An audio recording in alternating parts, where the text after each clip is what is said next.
that I created last year, actually, in mid-COVID, with two of my partners that I met through the masters at ISDE. Thank you very much. And Antonio?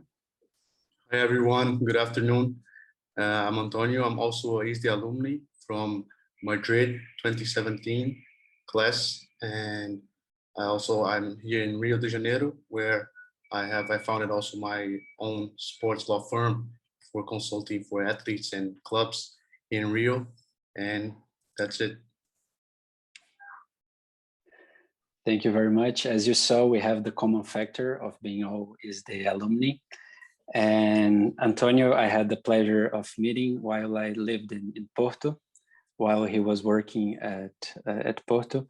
And Jessie, being an ISDE alumni as well, we were in touch through social media and following the work of one another.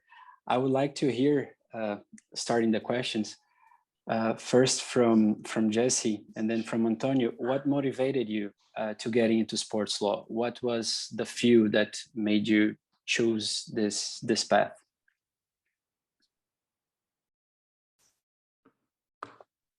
So for me, I actually, during law school, I wasn't really sure what field I wanted to specialize in. There were different directions that interested me. I like contract law a lot, but there were also different things that I was interested in. So it was kind of a puzzle for me to try and figure out what I wanted to specialize in.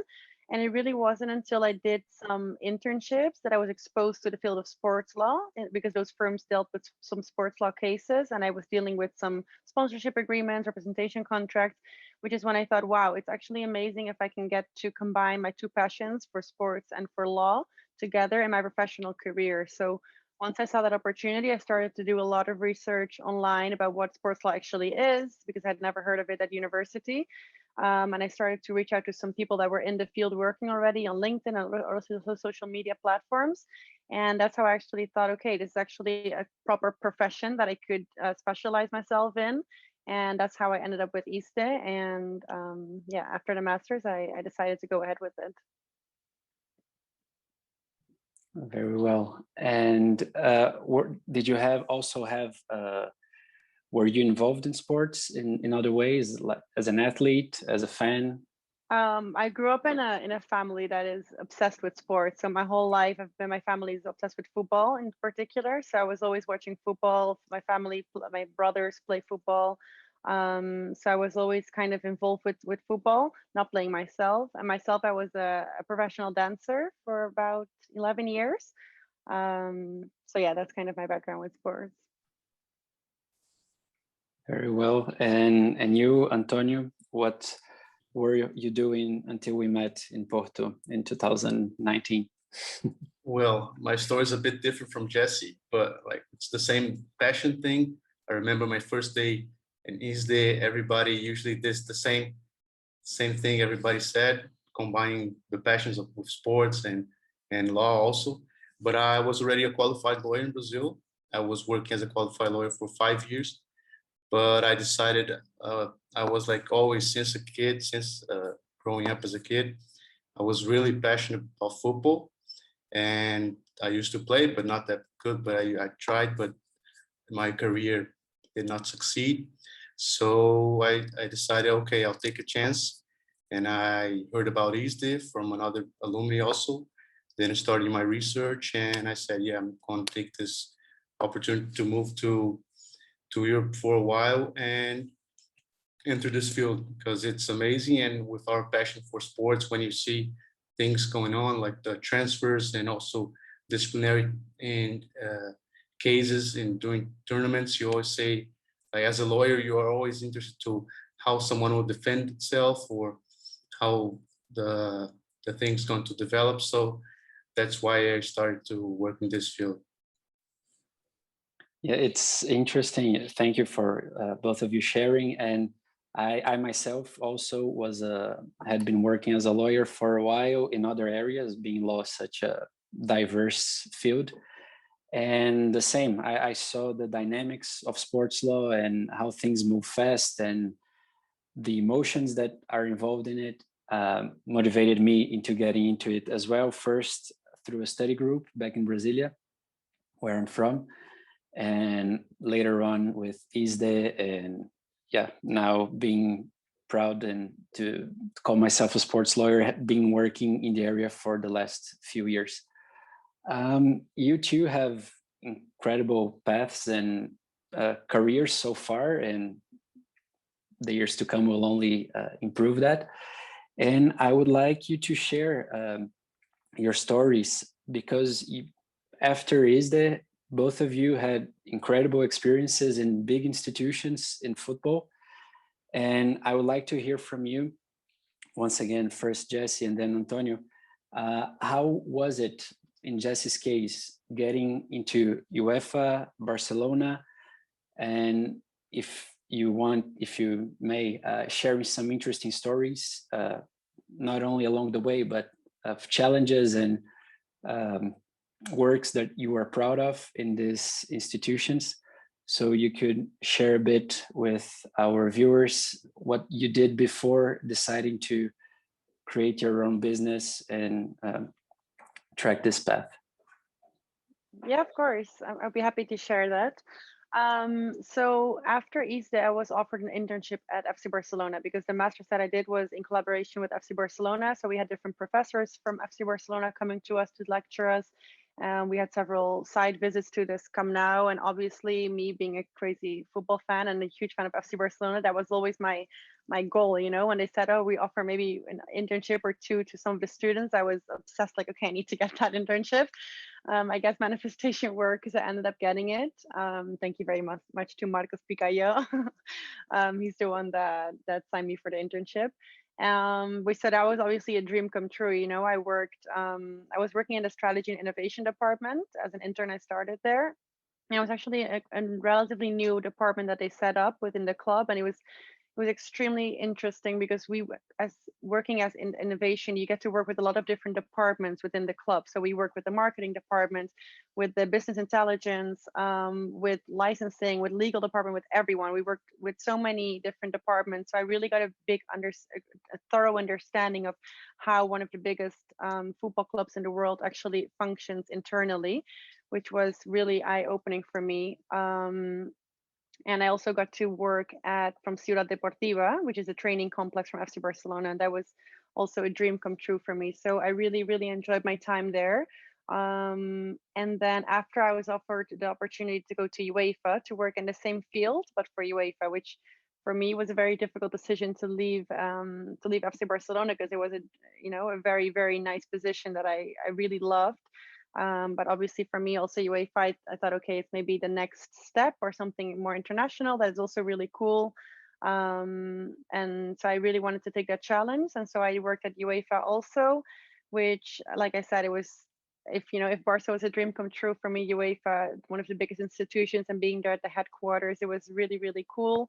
And in terms of challenges, I think one of the challenges that I noticed in both is kind of because we were trying to kind of implement innovation across all the units. It was quite difficult, I would say, because both institutions, both FC Barcelona and UEFA, are quite traditional in the sense that they're quite conservative, and to bring on new ideas, because we would work with startups that had innovative ideas, it was quite challenging, I would say. Maybe also there's some political element there. So that for me was a bit quite challenging, I would say. And also in FC Barcelona, everything is very Catalan and everyone speaks in Catalan. And, me being a foreigner, because I'm Dutch, I learned how to speak Spanish. So I felt like that's already an achievement, but then everything is Catalan. So I think, yeah, those were some challenges, but all in all, it was one of the best decisions that I've ever made to work at these two institutions. And I think all the knowledge that I've gathered there, I can now implement in my own business, because I think to be a sports lawyer, you also really need to have a thorough understanding of how the sports industry works, who the key players are, how it actually works besides just knowing about the law. So I'm very happy that I had these experiences where I acquired some other skills rather than just legal skills to now implement in my own business. And that way I can also help my clients better, I believe. Yeah, it's interesting. You mentioned you're Dutch, you did an internship, worked at FC Barcelona, Spanish Catalan club, and then at UEFA, which is in Switzerland. shows how international the world of sports is and talks to the dynamic of it. And with Antonio is Brazilian as myself. And after you did ISDE, you went to another one of Europe's biggest clubs, which is FC Porto. And I would like to hear how was it getting there, and as well the stories about challenges and curiosities that occurred in this time.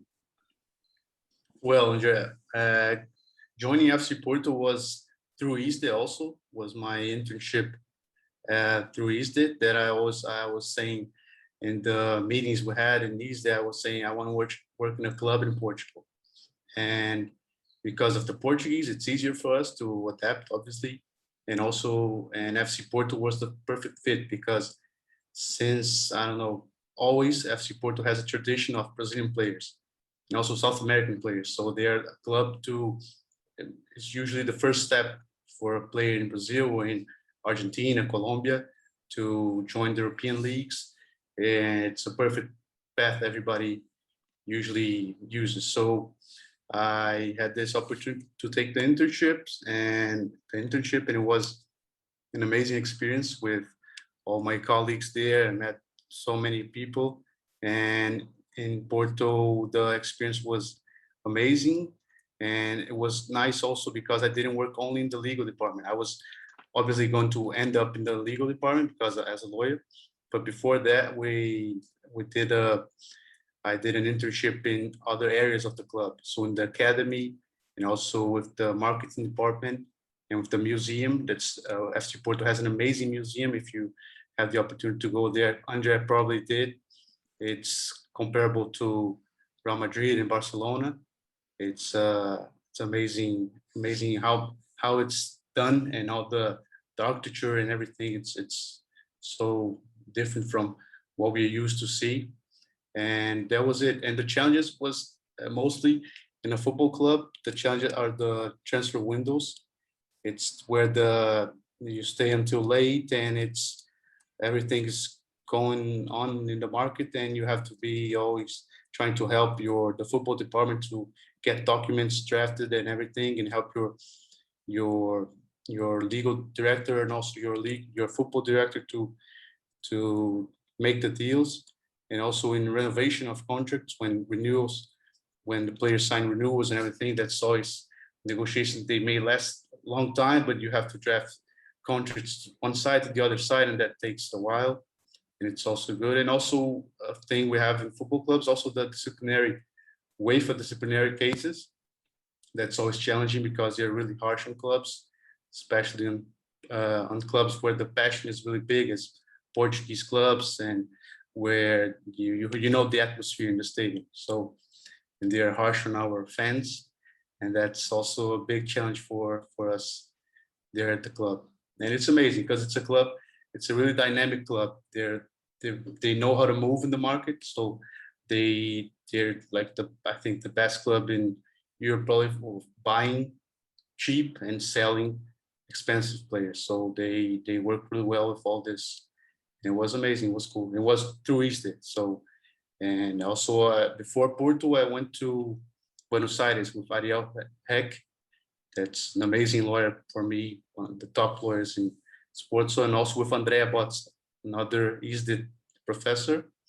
And that's it. Yeah, it's interesting. Both of you mentioned how you wanted to be at a sports club and work toward that goal. Jessie with FC Barcelona, you, Antonio, with FC Porto.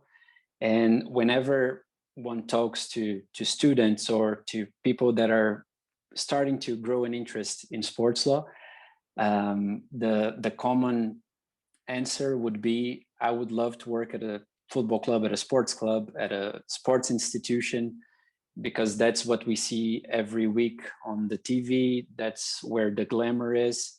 And you both were seated in those positions and decided to take a different path, and which is it's something unique and that you should be very proud of, because it's not what everyone would do, like taking the risk of starting your own businesses. And I would like to know from you, what motivated you to leave a position of comfort and of success in the sports business to start your own business with the elements you took from where you were working before?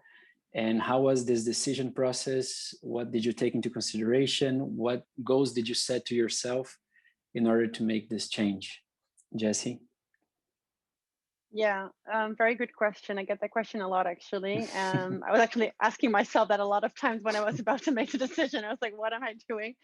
No, it was a very well thought through decision. Yeah, I think personally, I come from a very entrepreneurial family. My whole family consists of entrepreneurs. And so for me, from when I was young, I kind of always had the idea of, okay, one day I'm going to have my own business, because to have the freedom to kind of work from wherever you want to work, to have that kind of freedom to move around, not be bound to one place, and also to be able to grow the business at the pace that of your own pace, kind of, that for me was always something that I really liked about entrepreneurship. And also I like versatile work. So for example, now at Sensato Sports Law, I get to touch upon a lot of different things. It's like client acquisition, marketing, especially now in the beginning when we're still growing. There's so many different things that we touch upon that are besides actual law, besides just dealing with paperwork, which is also really interesting and makes my day-to-day much more versatile. So for me, I was always very sure that I wanted to do this, but I just never knew when the right moment would come. But I'd always stayed in touch with two of my ex-colleagues from the Masters, which are Ellen and Deep, who are probably watching this webinar right now. Hi guys. They ended up being my partners now at Sensato Sports Law, and we just kind of stayed in touch, and we were like, hey, if we all are dreaming of the same thing of running our own law firm, why not just start? And I think that a lot of people, or we kind of see in the field of law, there's a few really big firms and they have most of the clients, and it can be quite a competitive niche market to enter into. So there were a lot of, obviously, some risks that we were taking into consideration before making this decision. But we thought, okay, why not? And I think for myself also, having worked at FC Barcelona, UEFA with a lot of startups in the innovation field, I saw that I was very exposed to the startup world, and I kind of saw how easy it actually is to create something if you just fully go for it and you knock on a lot of doors. At some point you will get there with a lot of persistency and consistency. So I think that's how I kind of just, we sat down, we talked about everything, and we thought, let's give it a shot. And it's going very well now. So I'm very happy with the decision that I made. Very well. And you, as you mentioned, you took knowledge from the innovation hubs where you were at. This idea of startups, of building your own business, and were there other elements as well that you dealt yeah like I said, the innovation part, that's also why we try to be a modern, young, innovative firm. I think that's something that is really lacking a bit in this niche field. I think especially in law in general, there's these traditional ways of and practices of dealing with certain things, and I think it was very important for us from the beginning on that we have some different practices. We don't do billable hours. We're available 24/7 from our mobile phone or this or that. We WhatsApp our clients sometimes. We're just a different generation, I think, dealing with this from a different approach, especially now in terms of COVID. Everything is online and people need to kind of modernize their practices, So that's definitely one part. So the adaptability, I think, is very important, and when you run your own business, to adapt to changing situations. But also, I would say for me, like I said before, also the insights into how this club functions and how one of the biggest international federations, UEFA, functions internally. It really gave me an understanding that I didn't have before of how the sports industry works. What are the different motives? There's the sportive element, but there's also the commercial element. What drives all these key players? How does the whole ecosystem kind of come together? That is kind of an overview that I think before, because I was more focused on during the masters and stuff on law. I think that kind of opened my eyes to the whole playing field of the sports industry, and I think that is something that now in my day-to-day is really helps me deal with my clients, and it helps me understand and attend their needs also better.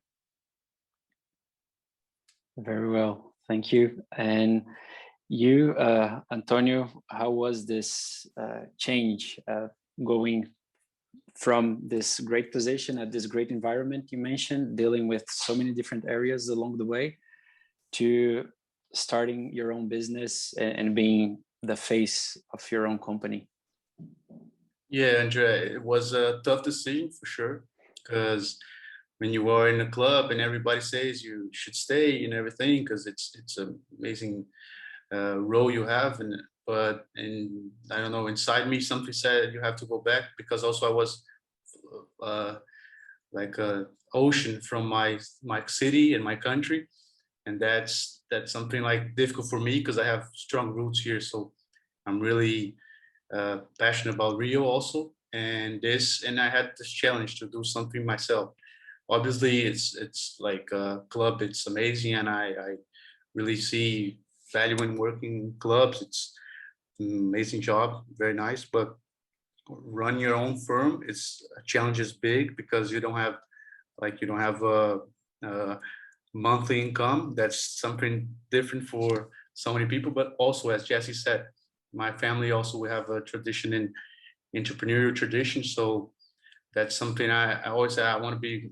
That's be my boss, but that's not being the boss, like doing what you want, but doing what you want in a sense, but also doing what you think it's right and what you see future also. And also, as Jesse said, today it's in this new world. I don't know, many things have changed, and so with COVID, the and also with the digital world we live, internet everywhere, and this is WhatsApp is the main nowadays in football. I think in many businesses, so where everything happens, messages. It is also sometimes a bit annoying also because you when you are on vacations or you are somewhere that, oh, I don't have internet here, and somebody will send me a document, or somebody's asking something, an opinion on a contract, on a case, and you are like, now it's not possible. But and that's it. But obviously it's this decision is a brave decision, I see.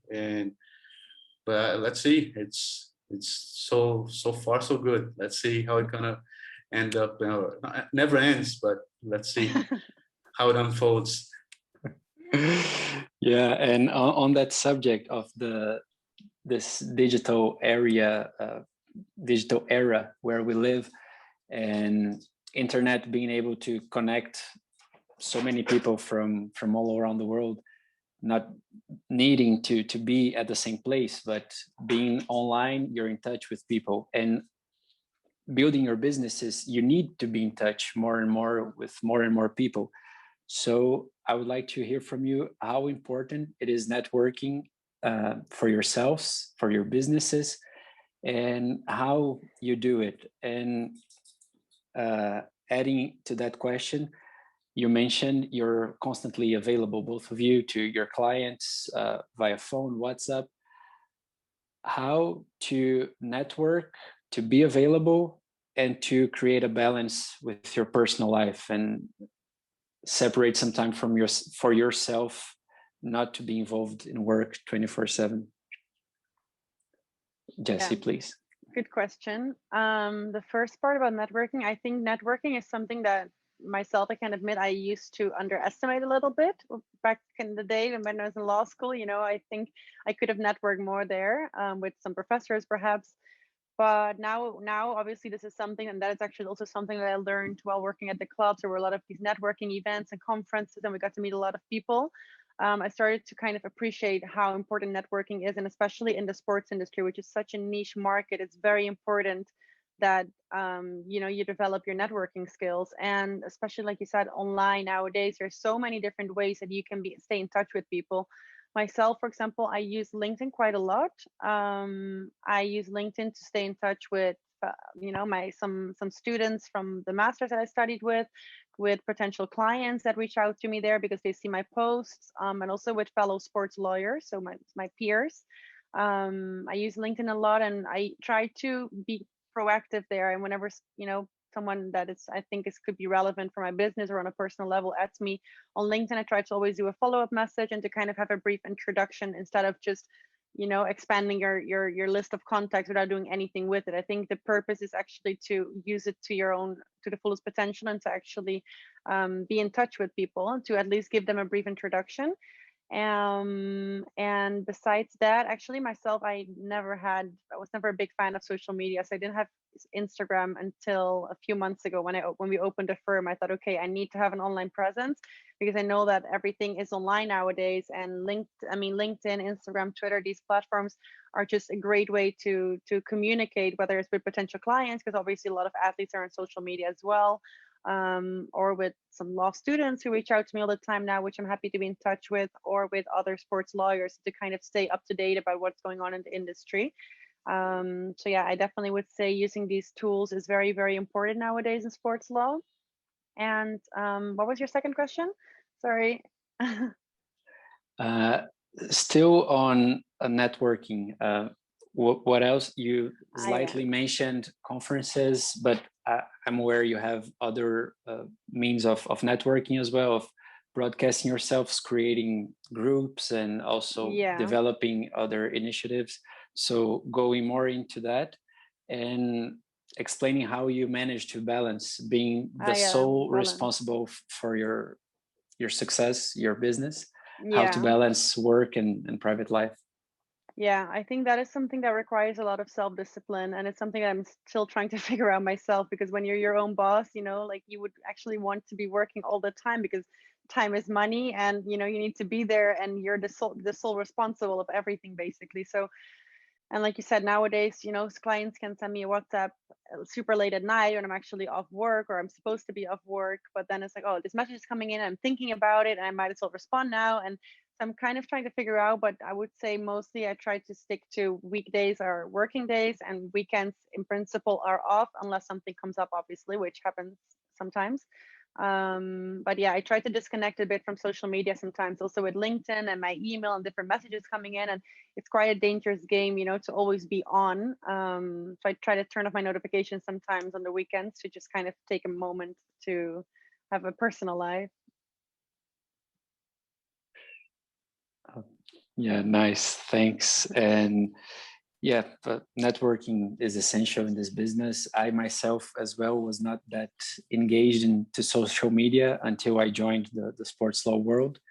And ever since, I've been expanding my activities in LinkedIn to be in touch with people, and attending conferences, as you mentioned, is a must to meet people, so that people know about you and develop connections.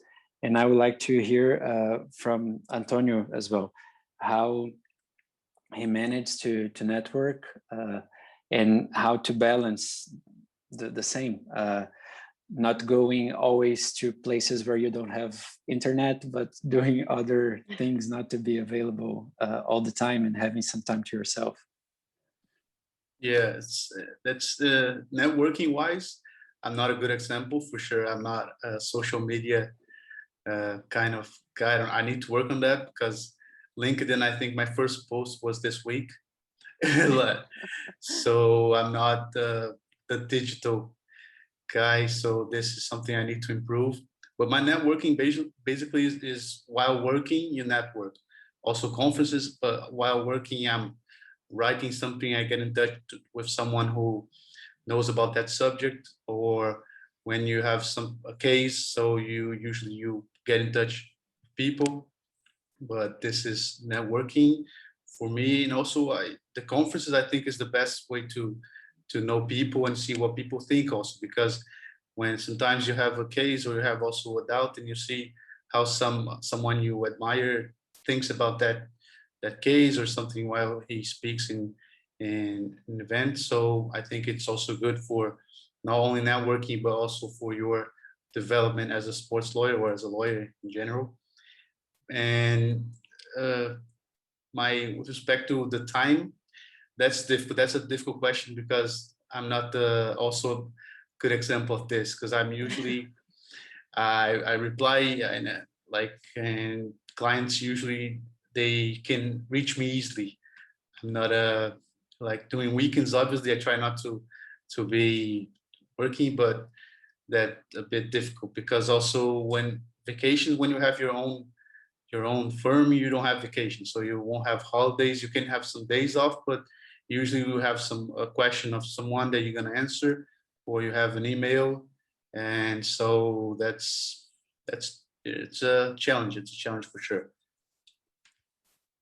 And with regards to networking, for those that are following that are attending ISDE Master or other masters in sports law or planning to do so, a great place for networking.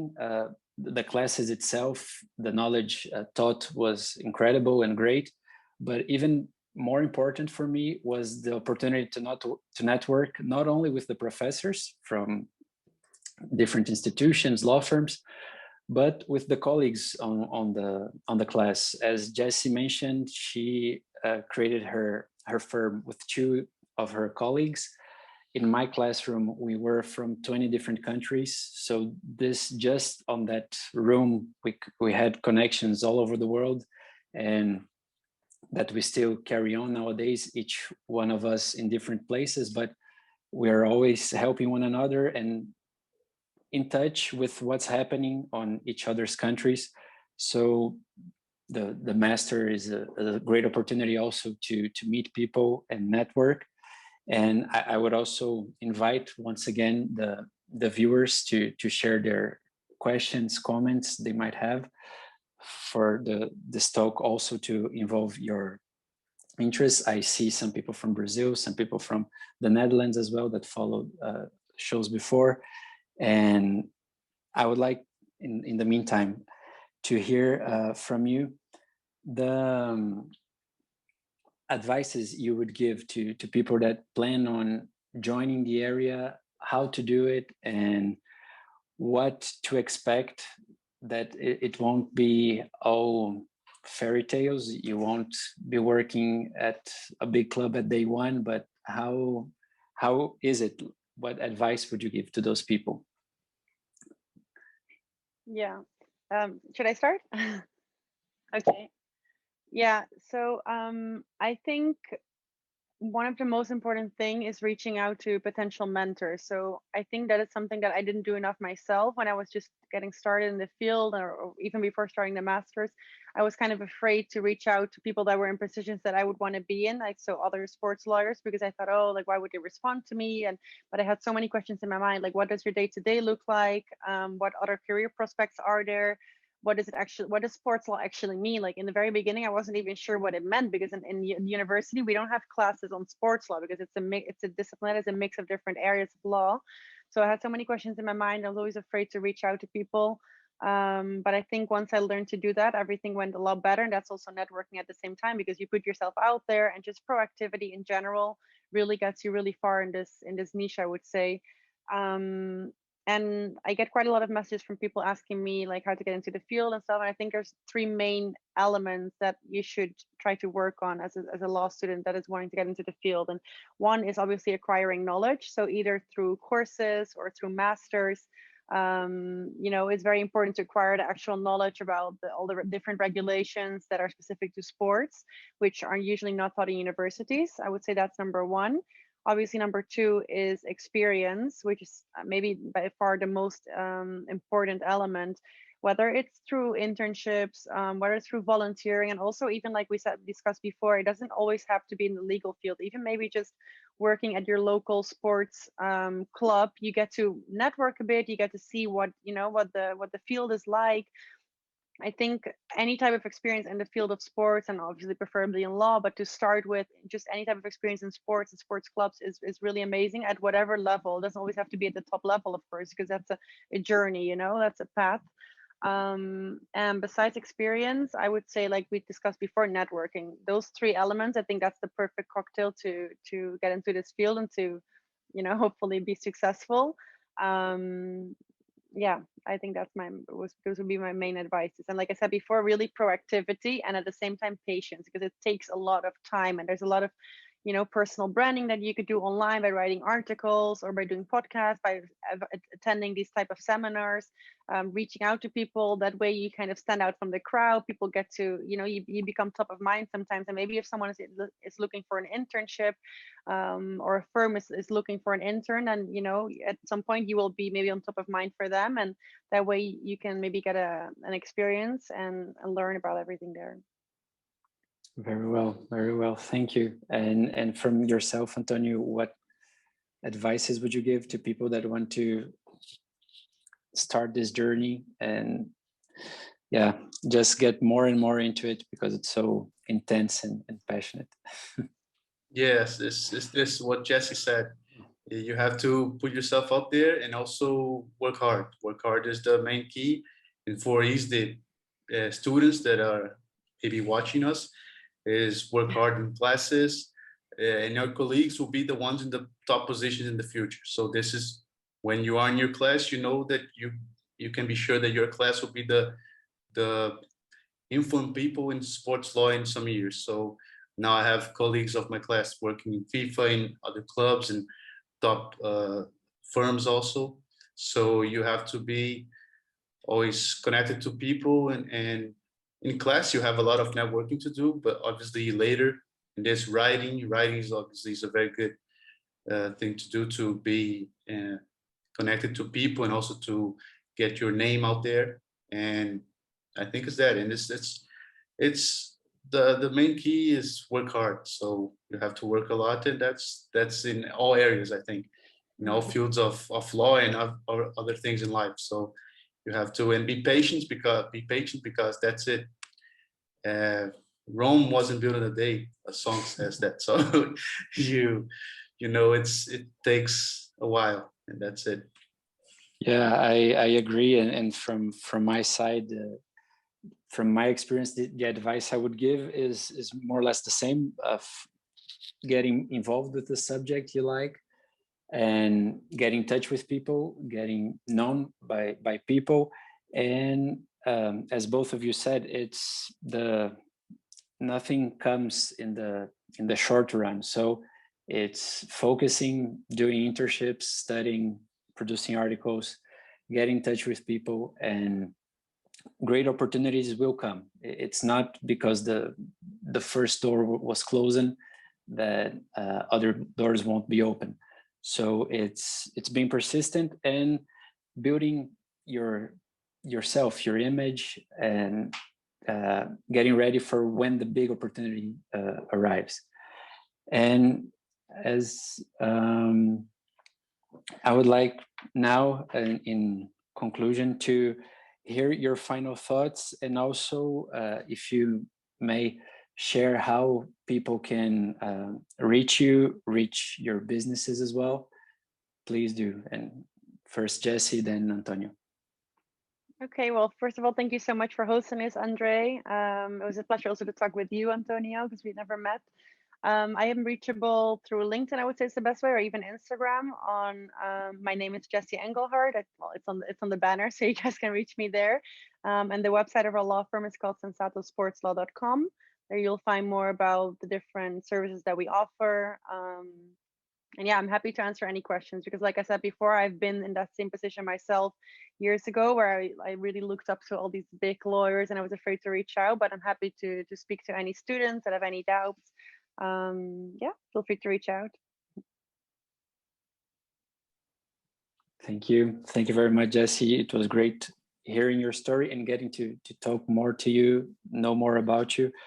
These webinars are also an opportunity for us to build bridges, and bridges were built today. Thank you very much for participating and for taking the time to do so. And Antonio.